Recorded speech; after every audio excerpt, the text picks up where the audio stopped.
Welcome to Buckeyes Tomorrow Morning for Thursday, October 9th. I'm your host, Tom Moore. The Illinois game in 2 days, the game against Michigan in 51 days. Today we're talking with our buddy Ross Fulton, the X's and O's guru at BuckeyeHuddle.com. And when Ross is on the show, we're sponsored by Jeff Ruby's of Columbus, the award-winning upscale steakhouse in downtown Columbus, named one of the top 50 steakhouses in America by Food Network. Just go to jeffruby.com/Columbus to check out the menu and make a reservation today.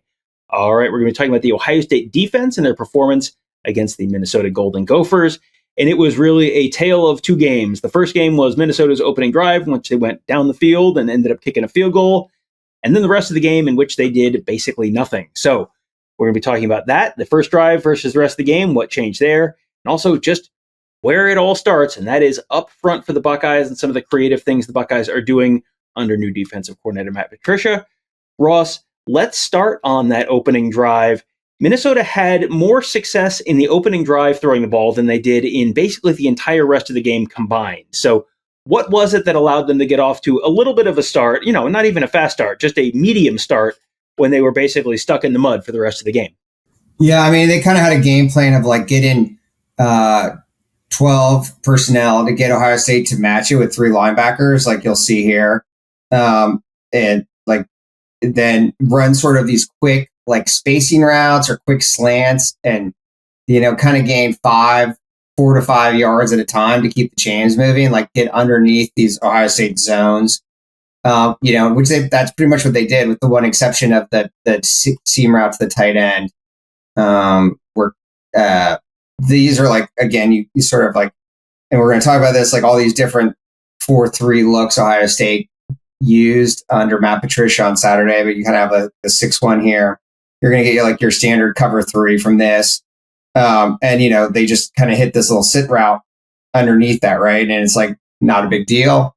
But, if you are 100% efficient on those, you can get down the field. And that's very hard to sustain in a game, as we'll discuss. And obviously Minnesota was not able to, but for pulling out their opening series, they were able to do so.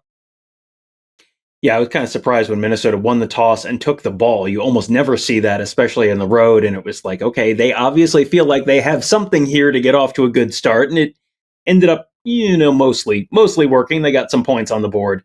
But not everything worked, even on that opening drive.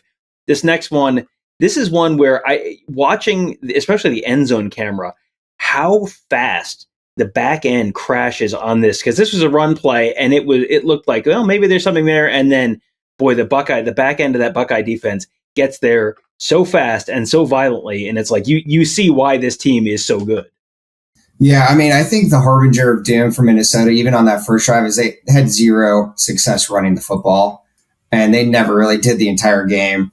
But sort of my theme of today is the area where you really see the most difference between Jim Knowles and Matt Patricia in terms of what Knowles did last year and Patricia this year is not so much in personnel, in the coverage schemes. It's just the variety up front formationally and all the things that they throw at opposing offensive lines and run games. Here again, so now this is the opening series. Ohio State's in the 4-2-5, except they're in a 3 high, right? And so now you basically have, Reese and Styles are still in sort of those outside linebacker positions we saw in the last clip, but now instead of a linebacker, it's Caleb Downs in that middle hole role. And again, just like last year, though, we see, a lot of spilling going on. And that, I know there's been a lot of discussion of Arvell Reese this year, but this was a game where Caleb Downs was no, I'm still definitely here. And so, Reese does a great job. This is single back power. He spills it. Kenyatta Jackson uses a heavy technique. We talked about he gets to the inside the B gap. Reese steps it down into the C gap. They spill the ball out. And so Davidson Igbinosin and Downs are there. And so, yeah, I mean, one of the many things that makes this Ohio State defense really good, and PJ Fleck was over the moon in his praise of the Ohio State defense, worth listening to, is just how well the secondary tackles, how aggressive they are coming downhill, and then how sound of tacklers they are. All right. So the end of that first drive, Minnesota gets down into the red zone. This is one of these great plays where there's sort of a play fake to no one, and they sort of bootleg, and the coverage in the red zone was really good. And we have talked about that a bunch where you're down in the red area. There's just not as much area to cover and not as much space to space out. So not a huge surprise that most of the guys are open.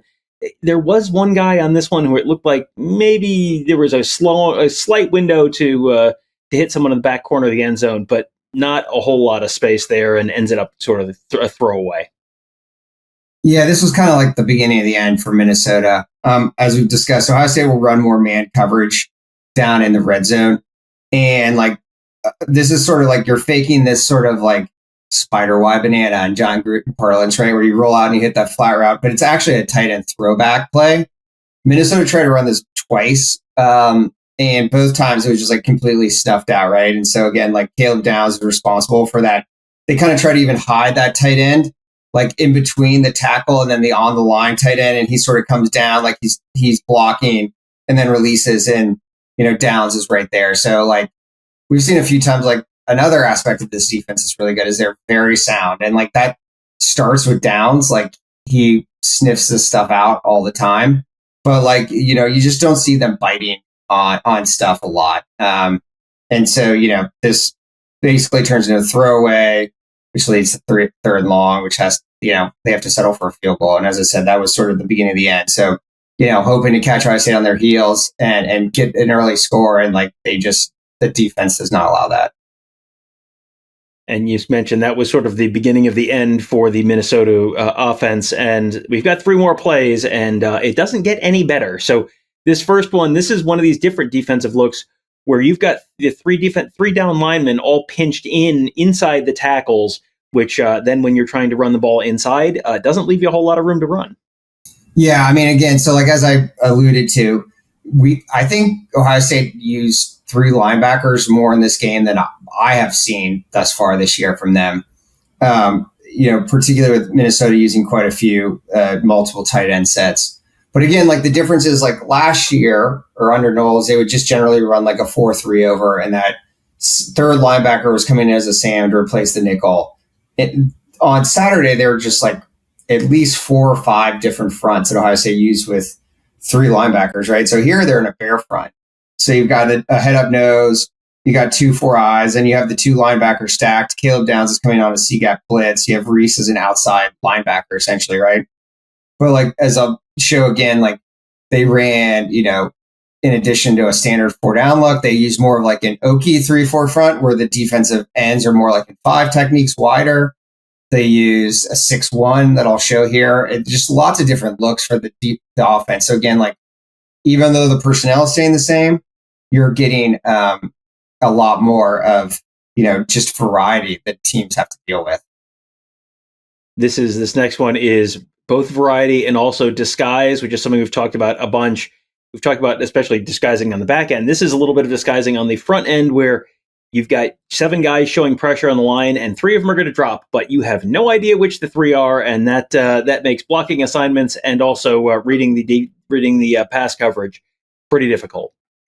Yeah, again, this is sort of like a standard what Knowles or what Matt Patricia likes to do on 3rd down, right? With showing this walked up pressure.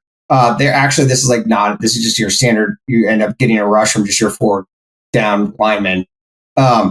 It's cover 1. And like, so one of the responses after that first drive is like, they played a lot more 1 rat, right? With that just means cover 1 with Caleb Downs, walking down as like the low hole player. So you saw a lot more of that. You also like saw them tighten up even when they were in like cover 3, tighten up a little bit underneath on those routes. And like, once that happened, like, Phil Lindsay had nowhere to go with the football, right? Just like this one. I mean, they couldn't create separation. And he basically has to try to get out of there, throws it away, gets hit. They're just like, and in Minnesota, as I said, like they couldn't sustain like hitting those, the next drive after that first one, they tried to run a similar spacing route. Ohio State like was in cover 3 in a little tighter coverage. And, they misfired, right? And it's just like hard to see, as I said, hard to sustain 4-yard throws, like play after play after play. So the combination of the 2 things. And once that happened, like, then they just, as I said, they nuked the Minnesota run game and they basically couldn't move the football. Yeah, and this next one is great, and a great example of nuking the Minnesota run game. I mean, after the game, PJ Fleck during the post-game press conference basically just did the shrug emoji and said, like, "Yeah, man, what do you want us to do? Did you see those guys and how big and fast they were, and how well coached they were?" And this was another example where Minnesota over the years has a reputation for being able to run the ball even against difficult defenses to run the ball against. They couldn't get anything going. This is a great example here where you think, okay, we're going to run the ball. Very clearly you can tell where they're trying to run the ball in this next one. Nope. And then you cut back and nope, there's two unblocked guys there too. That's a pretty good summation of what that night went like for them. Exactly. And so again, just talking about like front variety, like we've seen Ohio State run a 6-1, but it's basically like the penny front, right? Where you're like, they're in three linebackers, but they have the nose covering up the center. This is like an old school 6-1 with like the Philadelphia Eagles used to run like in the 1950s. It's just like the variety that Patricia brings to the fronts, because you're like, it's a 4-3, but instead of like the 4-3, like odd, over front where you have the three linebackers off the ball, here again, you have like Reese and Styles up front, and like against zone runs, there's just nowhere for the football to go, right? So it's an outside zone.